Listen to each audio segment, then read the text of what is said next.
It's incredibly vital. The two economies produce 40% of all greenhouse gas emissions. You cannot solve climate change without U.S. and China at the table. Also financing. We'll need close to $9 trillion a year between now and 2050 to finance the transition globally. And much of those dollars and other currencies will need to be spent in the emerging markets. So it's not only emissions from those two countries, but it's about providing funding for the rest of the world. But that's been the problem, right? I mean, the developed world has been pledging to provide that finance for years now, and they have signally failed to get even close to the promised number. Are we seeing any political momentum to actually achieve that?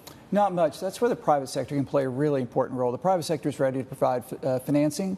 You'll see institutions, you see the headlines around this city, but the banks, insurance companies, asset managers are looking to put money to work. They see an opportunity here. There's still a major blockage there. I mean, every climate conversation and conference I've been to in the past 6, 7, 8 years has been exactly the same.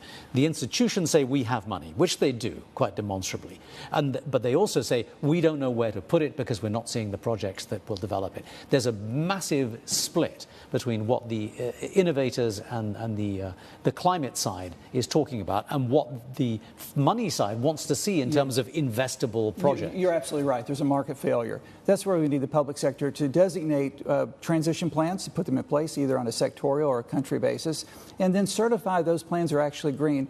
The private sector is worried about making investments that are then seen as greenwashing, but they're not legitimate. We need certified, legitimate projects. We just need the public sector and institutions like the Asia Development Bank or the World Bank to play a more important role in certifying those projects, that they are indeed green and they will achieve what they're supposed to achieve. So how are we going to break that logjam? Well, they're actually looking at, you've got Ajay Banga, who's the World Bank president, here this week. It's a topic for him. And some of the industry-specific entities like the IIF is looking at industry emissions from the energy sector. So I think there are solutions. We just need work from the public sector to certify so the private sector can put money to work.